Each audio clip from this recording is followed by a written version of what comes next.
Welcome in to the Punt and Pass podcast. I'm your host, Drew Butler, joined alongside by my co-host, Jake Fromm. Be sure to follow us on social media. We are at Punt and Pass on X and Instagram. I'm at Drew Butler. He's at Fromm Jake, puntandpass.com, the #1 destination for all things college football. Week 10 is in the books. It is officially November. Is anything happening tomorrow? Yes, of course. Tomorrow is election day. Thank the Lord that we don't have to put up with any more political advertisements after Tuesday. Knock on wood. We hope so. It's also the first rendition of the college football playoff rankings for the 2024 season. The Dogs beat the Gators. Penn State loses again. South Carolina with a huge win at home, and week 11 looks to be awesome. What's up, Jake Fromm? Yeah, man, there's a lot going on this week, like you mentioned, Drew. This past weekend was a good weekend. Lions won. We got a little bit wet in that game, man. It was like torrential downpour. It was a little cold. But, hey, man, a win is a win in this league. You got to love it. Same thing for the Dogs. Can't wait to get into it. Dude, huge win for the Lions on the road against a division rival in Green Bay. Weather was adverse. Took care of business. Looked to be the class of the NFC. No doubt about it. Got to be a ton of fun. You know what else is a ton of fun? Tell me. $10,000 in your pocket. Let me tell you what I mean by that. This episode of Punt and Pass presented to you by Solomon Brothers Jewelers, and they have an unbelievable event coming up at the end of this month. It's the Decory Bridal event, November 22nd through 24th at all three Solomon Brothers locations. The Decory Bridal event, you can get up to $10,000 cash back on a Decory engagement ring or wedding band. You can also have an option for 3 years of interest-free financing. It is a special event that's going to be at Solomon Brothers, all three locations, Atlanta, Alpharetta, and Sharpsburg from November 22nd to 24th. Again, the Decory Bridal event, you can get up to $10,000 cash back on a Decory engagement ring and wedding band, or 3 years of interest-free financing. This will include GIA certified diamonds as well. So if we have not given you enough reason to get on over to Solomon Brothers, as the holiday season is officially here, engagement season is officially here, no better time than the second to last weekend of November, the 22nd through the 24th, the Decory Bridal event at Solomon Brothers Jewelers. If you don't do the Decory Bridal event, when you head in to one of those amazing locations, just mention Punt and Pass sent you. You can get up to 20% off your jewelry purchase in store. So an awesome event coming up. You'll be hearing all about it on the radio and on social media. Check them out at Solomon Brothers on Instagram, SolomonBrothers.com.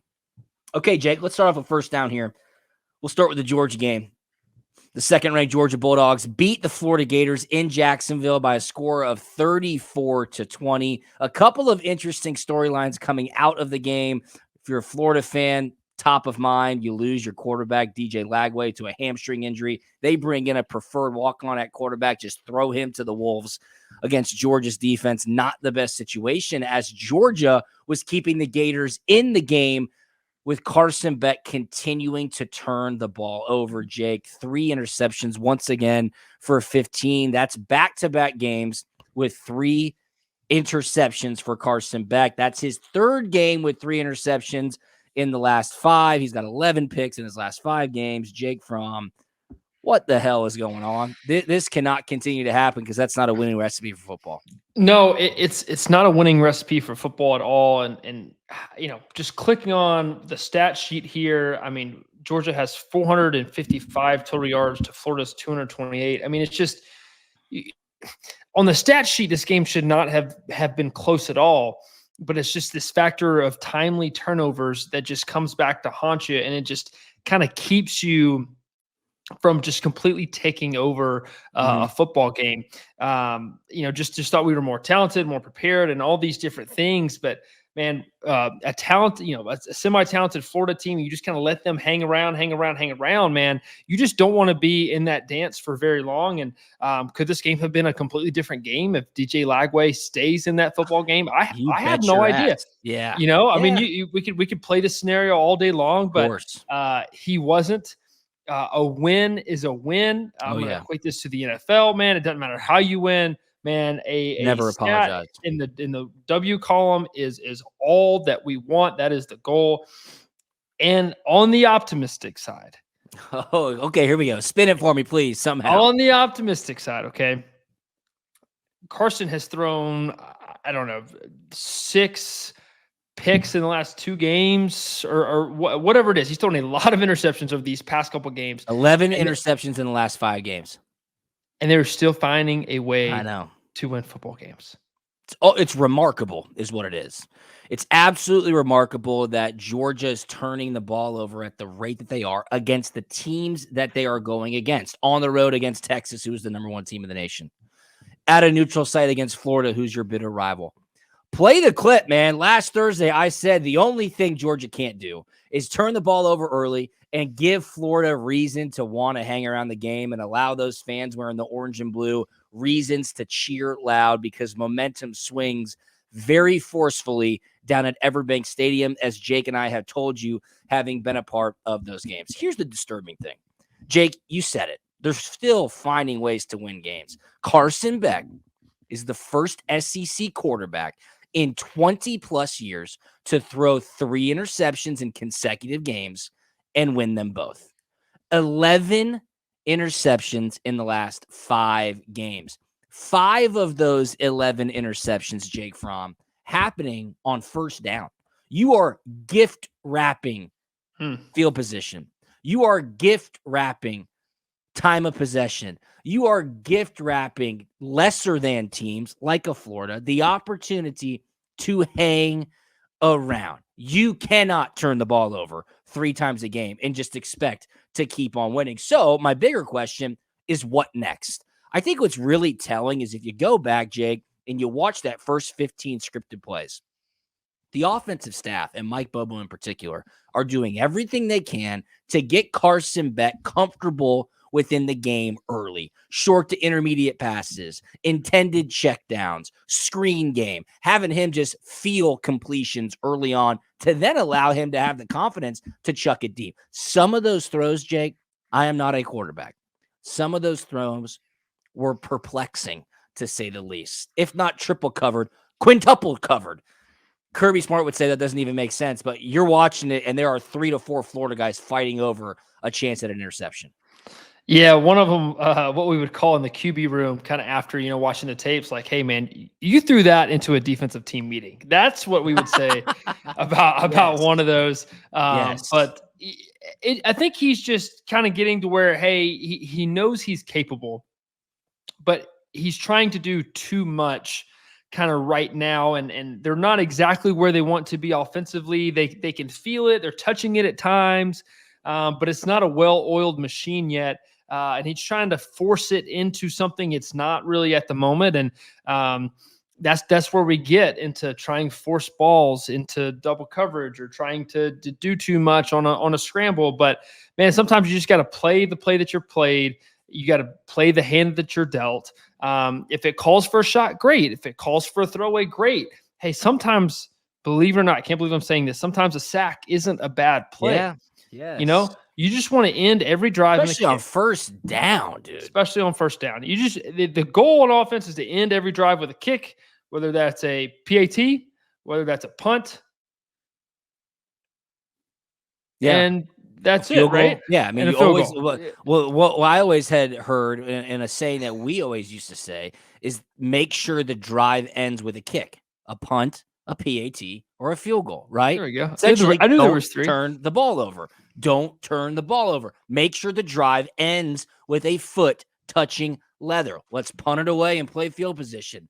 Let's get into field goal range and put 3 points on the board, make or miss. Or let's get an extra point, which would mean, of course, we scored a touchdown. End every drive with foot meeting leather. That is not what's happening right now for Georgia. And when you are giving short fields, and especially on first down where your defense is getting 0 rest, it is a recipe for disaster. It is not a winning style of football. And ultimately, it causes the coaches to look at potentially the quarterback as a liability. Where do we go from here? Of course, Carson Beck is still the starter. It looked like Kirby Smart wasn't even considering putting Gunnar Stockton or Jaden Rashada in the game down there in Jacksonville. At the rate he is turning the ball over, Jake, what do?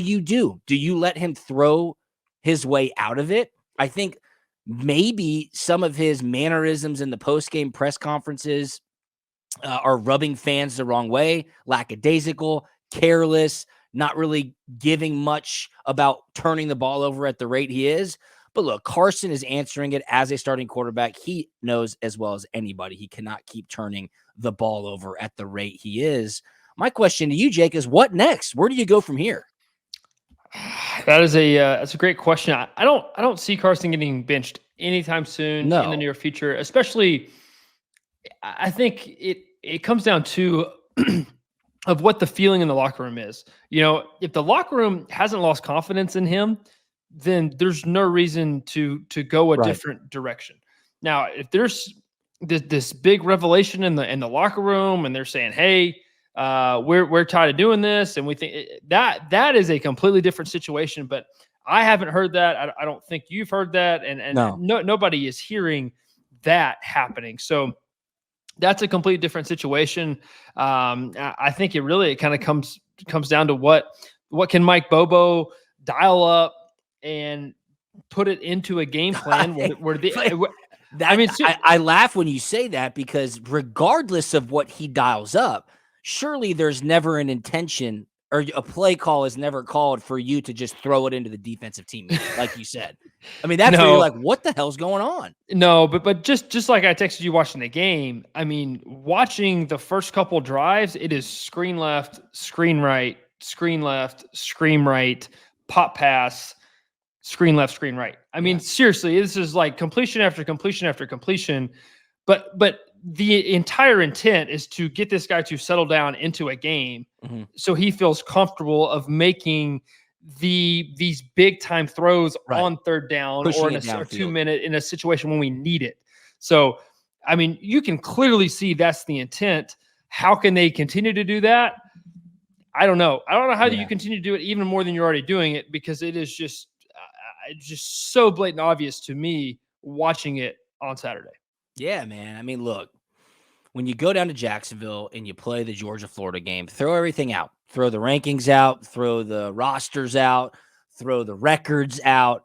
It's going to be a tough ball game. It becomes massively tough when you turn the ball over and give Florida the chance to hang around. Keep in mind, DJ Lagway not playing, right? A couple of other injuries. The turf monster was out in Jacksonville. Trevor Etienne, he was out the entire second half. The second half, I just felt like there was an injury like every other play. I don't know what was going on, but there were injuries everywhere. Florida fans, obviously, when they're rolling out a preferred walk-on quarterback, that's not to discredit a preferred walk-on. We love walk-ons around here. But for your first voyage to be against that Georgia defense in that moment, that's just a tall task. How it becomes less of a tall task is when the opposition's quarterback is just gift wrapping you the football at the plus 40-yard line. That all of a sudden becomes a lot more fun. How will Georgia mitigate those interceptions heading into Ole Miss this Saturday? Ole Miss woke up big time last weekend. They hung 60+ on Arkansas. Jackson Dart, Lane Kiffin, they want to find that explosiveness at home in Oxford against Georgia this upcoming weekend. And much like what happened in that first half against Alabama, if you turn the ball over to a highly explosive offense, you can turn around and be down 21, 28, 35 points in a hurry. You got to hang on to the football. I hope Etienne's okay. And I hope they can run the ball to take some of that pressure off Carson Beck next week. Yeah, I think that is exactly right. You said it great. Ole Miss is a team that you do not want to turn the ball over, man, because it can happen quick. Yes. They can be explosive, very fast. I mean, especially last game, 500 yards, 6 touchdowns for Jackson Dart. I mean, this dude is absolutely dealing right now, has a whole lot of confidence. And he's a guy with his skill set and the way he plays. Historically, Georgia defenses have not done particularly well covering that kind of style player, a guy who can run and throw it. So it's going to be interesting to see what they can dial up. I thought the defense played pretty well besides the 2-minute drive. They absolutely did, especially with the short fields behind. Right. I mean, they stepped up in a big way, I thought. Yep. I thought so too. I mean, the only thing I didn't like seeing was the 2-minute drive before halftime, where we just kind of got ran down our throats, expecting it to throw it, but they weren't throwing it with the new guy in there. So that was the only thing that I had, kind of reservations about. But other than that, I thought defense played pretty dang good, and excited of where they're at, especially having the two guys had the suspension in the first half, Dan Jackson, Dan and Jackson, I can't remember, Negreiro. In the first half. So that's big, not having those two guys in the first half. No, I know, man. I mean, look, they were hanging around. You never really felt good until that interception by CJ Allen. And then, of course, they go up 14 as time was winding down. Nate Frazier stepped up in a big way. Of course, Etienne was out for the second half. Kirby Smart was asked about Nate Frazier because when he punched it in for a touchdown, he had some extracurriculars that resulted in a penalty. Here's what Coach Smart had to say after the game. How do you think Nate Frazier handled stepping in for Trevor Etienne, and what did you say to him after that touchdown? Just don't be stupid, man. Like we're not selfish people at Georgia. We don't. I mean, I'm not interested in all the shenanigans. We're meat and potatoes. We roll our sleeves up and we go to work every day. I'm not interested in you gator chomping and throat slashing. It's not respectful. I mean, I want to be respectful of the game and the people we play, and I think the best way to attack somebody is beat them. Did that surprise you, Coach, when he made that judgment? I mean, he's immature. He's young. I mean, Nate's a great kid. Look, he's a super talent, and he wants to do well. He didn't do it with the intent of getting a penalty. He just, got to act like you've been there, and he ain't been there. Yeah, credit to Dog Nation for that video there. You have to act like you've been there. Nate admittedly hasn't been there enough. I had to go double check. He's from Compton, California. I mean, if the kid was from Ocala or Orlando or Lakeland, maybe he's got some of that Florida hate if people have been coming after him for not going to Florida. But he comes out there, gator chomp, throat slash, 15-yard penalty. Kirby was up his ass after that boneheaded mistake. But I like what Coach Smart says. Hey, at Georgia, we want to be respectful. We love the game. We work hard. A learning opportunity for Nate Frazier. Yeah, learning opportunity for sure. I'm kind of on the side. I'm glad that he's passionate about it. Now, I don't. Yeah. I'm not condoning what he did by any means, but I like the fire, I like the passion, especially like you said. He's a guy from California. He's not from Florida. He's not from South Georgia. Where this rivalry could get a little bit hot and a little bit heated. But I don't know. I like the fire and like the passion. Obviously, want to keep the integrity of the game. I don't want to do anything stupid, but I like where he's coming from, if I can say that. No doubt about it. Okay, so looking ahead, Georgia at Ole Miss. I believe they are a 2.5-point favorite as of now. So a slight favorite. The Dogs are on the road. It's a 3:30 p.m. kick in Oxford. And then Florida, they have a noon kick. They're at Texas. So Florida's gauntlet of a schedule continues on. And, of course, if they don't have DJ Lagway, it could get certainly a bit tougher to finish up the regular season. Hey, what's not tough is $10,000 cash back. That's right. This episode of Punt and Pass is presented to you by our awesome partners over at Solomon Brothers Jewelers. Listen to this. The Takori Bridal event is coming up November 22nd to 24th. All three Solomon Brothers locations, Buckhead, Alpharetta, Sharpsburg. The Takori Bridal event, November 22nd through 24th. You can get up to $10,000 cash back on Takori engagement rings and wedding bands, or you can get 3 years of interest-free financing. This event includes GIA-certified diamonds. Simply put, you got to get to Solomon Brothers November 22nd to 24th for the Takori Bridal event.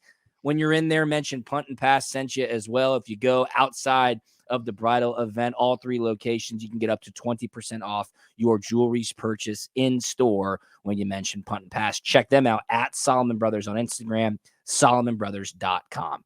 Okay, let's go to second down real quick. The biggest game of the weekend was the top 5 matchup in the Big Ten. Number 4, Ohio State at number 3, Penn State. And guess who won?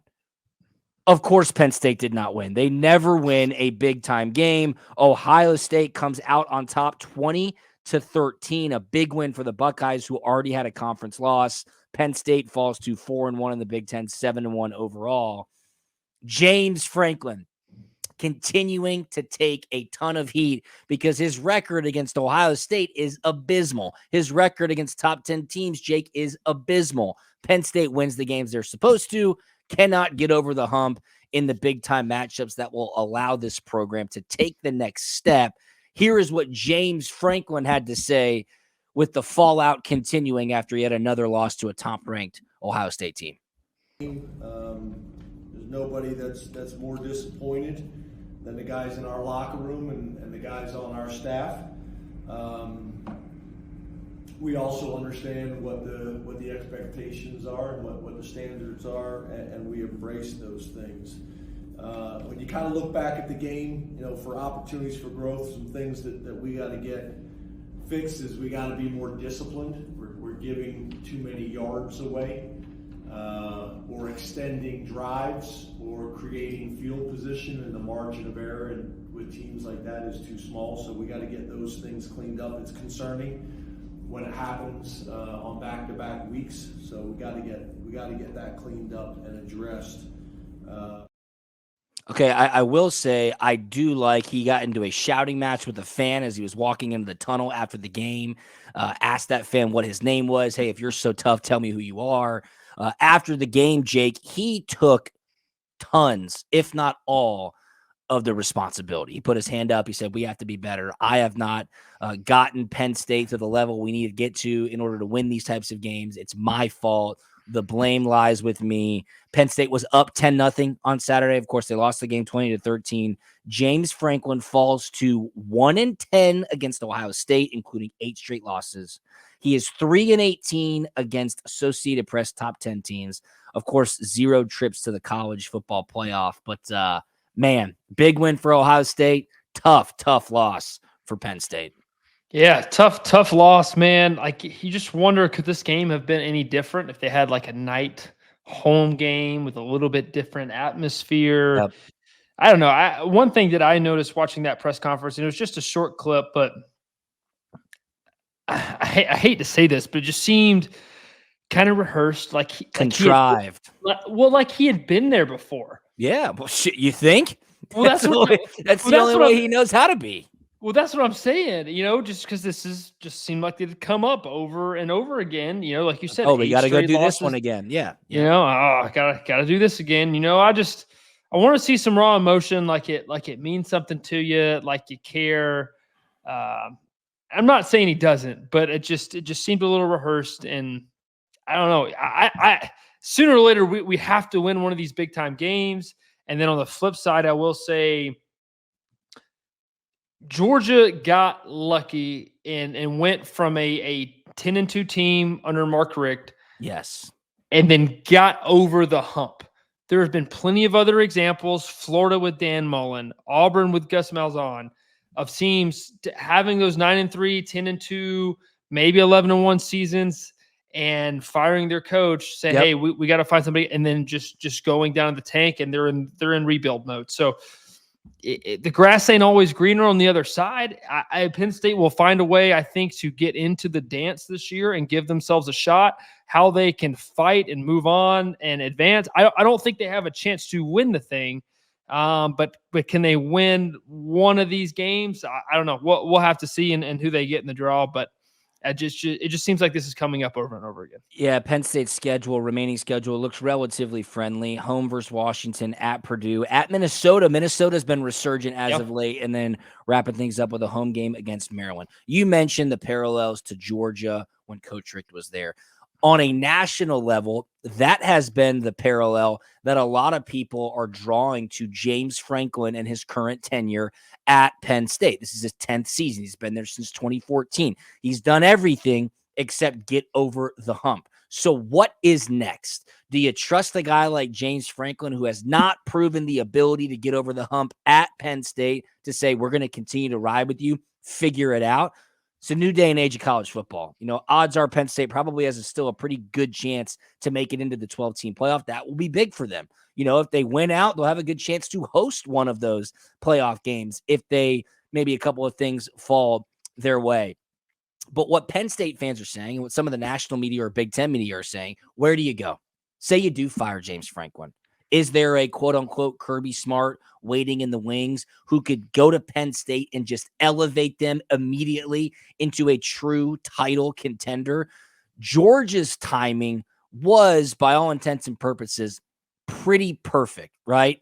Kirby Smart, that was when Steve Spurrier had retired midseason at South Carolina.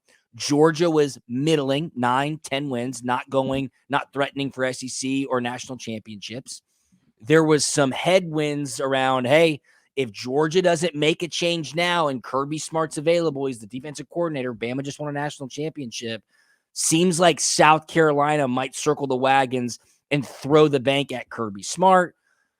Georgia, after they won, I think after they beat Tech that final game of the regular season, they parted ways with Coach Rick. They make the move for Kirby Smart. The rest is history. That was a stroke of genius, maybe a stroke of opportunity that presented itself from a timing perspective. I don't know where you go if you're Penn State. I don't know who you target, because if you make the wrong move and those 10-win seasons turn into 6-win seasons, that is true purgatory for a college football fan base. Ask Nebraska, right? Ask Florida. Ask a team that made a move, thought they had the guy, it didn't work out, and now you're back to square one. Yeah, I mean, the grass ain't always greener on the other side. I don't know if any names are popping up. The top of my head, I'm kind of a lot more in the NFL space as far as coordinators go. Right. But I don't know who is that young prominent guy who's ready to take over the landscape of college football. Coach, I have no idea. If you have any names for me, let me know. Comment down below, guys, if you think there's some good prospects out there. But this is a tough one for me because I have no idea. Yeah, it's actually Franklin's 11th year at Penn State. I saying they're stuck with him, I think is a little bit harsh, because simply put, they're having success. But when you want to reach the upper echelon, the top of the heap, championships, it just takes another gear. So maybe it's recruiting. Maybe a ball has to bounce their way. We'll see what happens with Penn State. They lose to Ohio State 20-13. All right, wrapping things up, a little third down action. You and I were all over this one. The South Carolina Gamecocks hosting the undefeated in SEC play Texas A&M Aggies Saturday Night Football. And boy, South Carolina put it on them. They went 44-20. They scored 27 unanswered points. They ran the ball for 286 yards and 3 touchdowns. Coach, when you run for 286 and 3 tuds, you're going to win football games. Yeah. When you do that, you got it. South Carolina's defense also pitched a shutout in the second half. Texas A&M did not score a point there in the second half. And then I got to watch a lot of this game.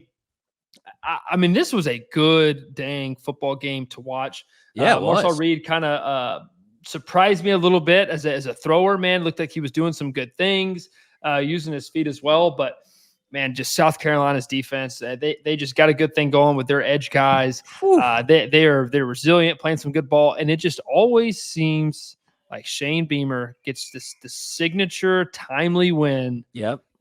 And all is well in the world for Gamecock Nation. 530 total yards, 26 first downs. As you mentioned, they shut out the Aggies in the second half. South Carolina 24-0 in the second half, 27 unanswered points, 44-20 to knock off the 10th ranked Texas A&M Aggies. You think it was good vibes inside Williams-Brice Stadium at night? Shane Beamer shows you that it was party time for the Gamecocks after the game. All right, last one right here, then we're going to break it down. My wife, Emily, I know you're in the back. Come on up here, Em. All right. She's got a birthday coming up this week. All right, so it's a great birthday for her, great birthday present. I told my kids all week that if we won this football game, all right, I was going to do a little celebration for her here in the locker room. Right. I'm going to need y'all's help, and we ain't singing happy birthday. Don't think it's that, all right? I know y'all sing this song at practice, so I'm going to need a little backup right here, but this is her little birthday. Hit it, Big Mike.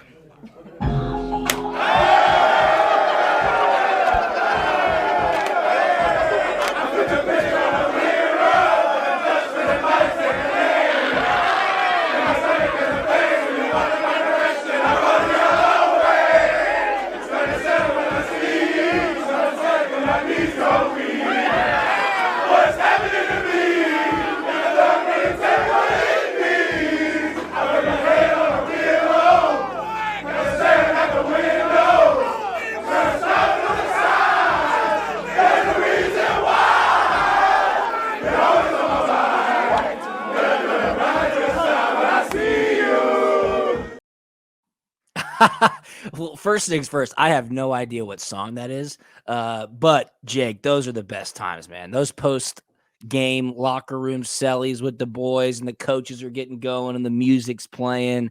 You're still involved in it now at the NFL level, but even going back to high school, the college days, it just goes to show you, man, so much is put into the preparation for these games, the summer workouts, the spring workouts, everything that you do from film study to tutoring to weightlifting. It's awesome to celebrate with the bros.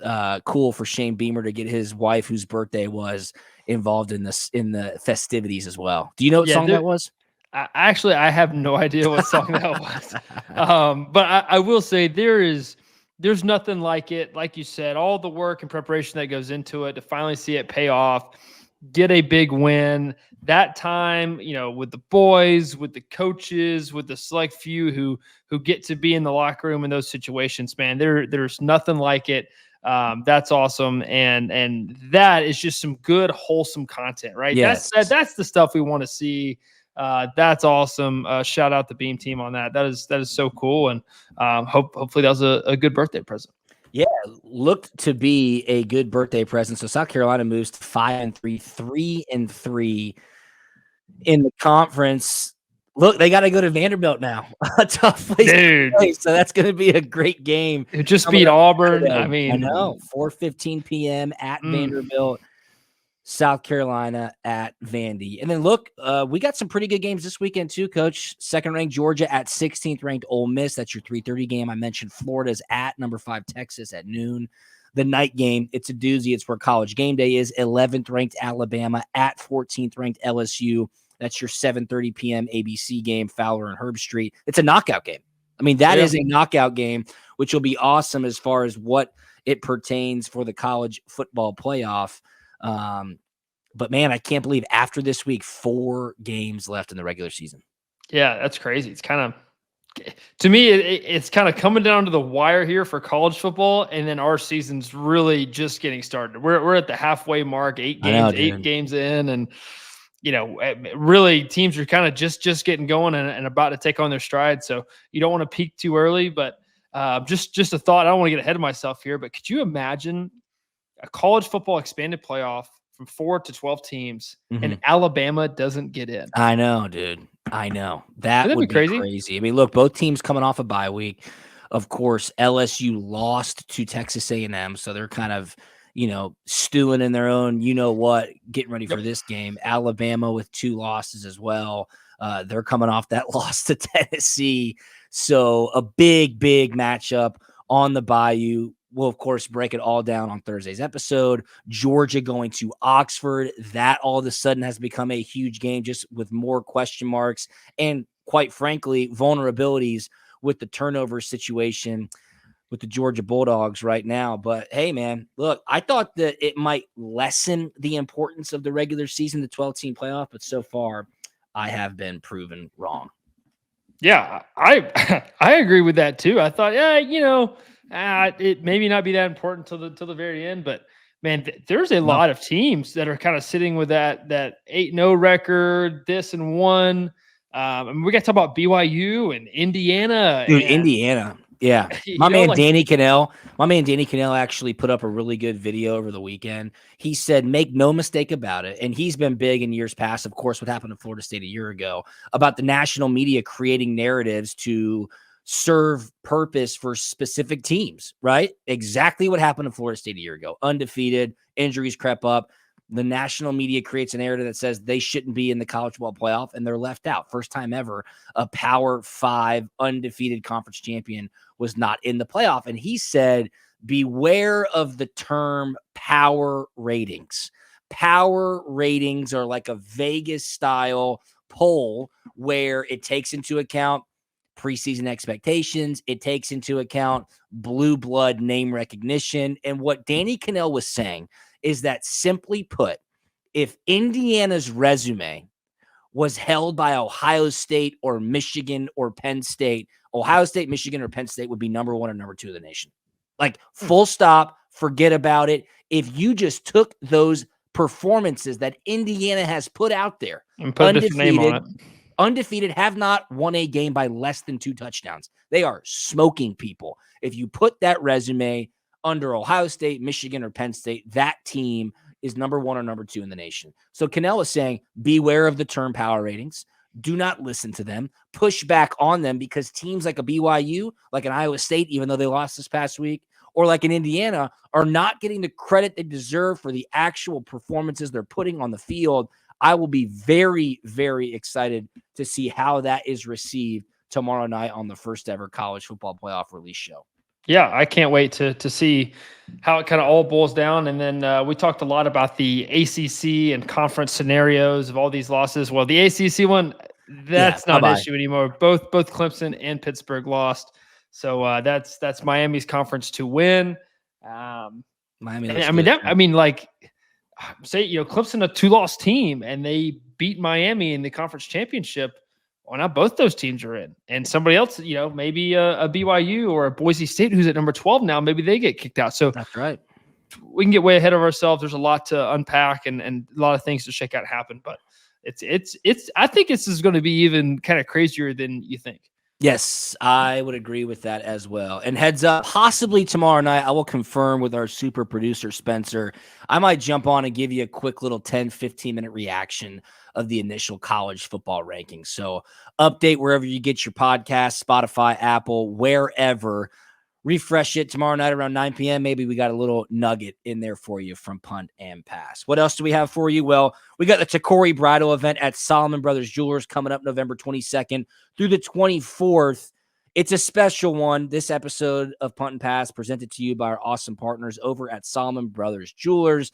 It's the Takori Bridal event, November 22nd through 24th. You can get up to $10,000 cash back on Takori engagement rings and wedding bands, or you can get 3 years of interest-free financing. The event includes GIA-certified diamonds, as well as all of the other amazing jewelry, diamonds, and accessories at Solomon Brothers Jewelers. Go check them out. All 3 locations, Buckhead, Alpharetta, Sharpsburg. Takori Bridal event, November 22nd through 24th. If you go in prior to that, just mention Punt and Pass sent you. You can get up to 20% off your jewelry purchase. Follow us on social media at Punt and Pass on X and Instagram. I'm at Drew Butler. He's at Fromm Jake, puntandpass.com. Mr. Fromm, anything on the way out, my man? Yeah, go vote. Stay in line. Go vote. Stay in line, Fromm says. Tomorrow, That's Election Day, Tuesday, November 5th. God bless America. That's right. All right, everybody. Have an awesome week. We will talk to you on Thursday. See ya. We out.